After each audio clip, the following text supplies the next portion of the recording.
9. Semer l'unicité. Poser le socle, le sous-bassement de tout l'enseignement que le prophète antérieur a apporté. À savoir que Dieu, il est unique. Lorsqu'on lui pose la question, dans Luc 18, au verset 18, que les frères vont caler tout à l'heure, il donne tout le pouvoir à Dieu. Il montre sa faiblesse vis-à-vis de Dieu. Il montre son incapacité et la différence qu'il y a entre lui et Dieu.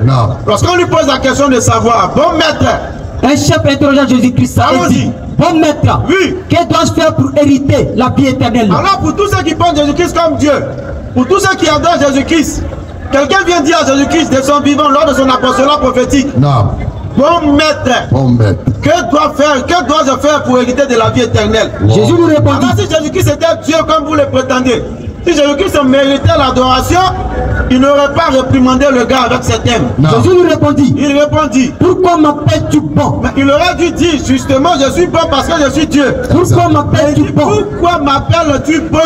Il y a de bon que Dieu seul. En réalité, il n'y a de bon que Dieu seul. Mais comment se fait-il qu'après avoir lu ce verset-là, on puisse encore dire que Jésus-Christ est Dieu? Question.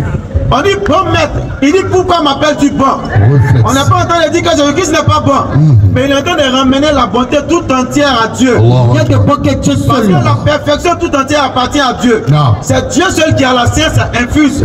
C'est Dieu seul qui sait ce qui est derrière, ce qui doit venir. Alors Jésus-Christ, lorsqu'il dit pourquoi m'appelles-tu bon, il n'y a de bon que Dieu seul. C'est la perfection qu'il est en train de ramener à Dieu. Sinon tous les prophètes de l'Éternel sont bons. Tous les prophètes de l'Éternel sont pieux et ne pêchent pas. Mais il dit pourquoi m'appelles-tu bon? Il n'y a de bon que Dieu seul. Voilà l'enseignement véritable de Jésus-Christ. Et il enseigne la suite. Tu connais le commandement. Si jamais, dans la prétention de certains adorateurs de Jésus-Christ, il devait venir mourir pour sauver l'humanité ou pour expier les péchés de quiconque, c'est le moment où il devait le dire. Exactement. À savoir, pour avoir la vie éternelle, crois en ma mort prochaine. Ainsi tu auras la vie éternelle. Mais regardez ce à quoi Jésus-Christ ramène ce dernier. Tu connais le commandement. Il ramène ce dernier-là à l'obéissance aux lois, au commandement de Dieu. Il dit tu connais le commandement. Tu ne commettras point d'adultère. Il cite ce commandement. Tu ne tueras point. Allons-y. Tu ne déroberas point. Allons-y. Tu ne diras point de faux témoignages. Alors certains mal intentionnés qui ne veulent que conduire le peuple vers l'abîme profond qui est l'enfer, ils disent aucune personne ne peut obéir aux lois. Alors que ce n'est pas ce que la Bible dit. Parce que dans Luc 1 à partir du verset 5, vous déjà coupez cette route-là. Aux détracteurs qui essaieraient de placer ces versets-là, ou qui essaieraient de placer ces arguments, vous dites aucune personne ne peut obéir aux lois. Alors que ces lois-là sont tellement simples. Très simple. Ne pas tuer, ne pas voler, honorer ses pères et mères, ainsi de suite, ainsi de suite. Ce sont des enseignements qui sont faisables pour les hommes. C'est pourquoi l'Éternel va dire dans Luc 1 à partir du verset 5 ceci. Luc 1 à partir du verset 5. Luc chapitre 1, le verset 5. Du temps d'Hérode. Du temps d'Hérode, roi de Judée. Il y avait un sacrificateur. Nommé Zacharie. Qui était nommé Zacharie. De la classe d'Abia. Sa femme était dans les filles d'Aaron. Non. Et s'appelait Élisabeth. Oui, Élisabeth, allons-y. Au verset 6. Oui. Tous deux étaient justes devant Dieu. Alors la Bible est en train de répondre à ceux qui prétendent qu'on ne peut obéir la loi. À ceux qui prétendent qu'on doit forcément croire que Jésus-Christ est mort. Alors qu'on ne peut pas accepter que nous-mêmes, en tant qu'innocents, nous mourions pour sauver quelqu'un qui est coupable.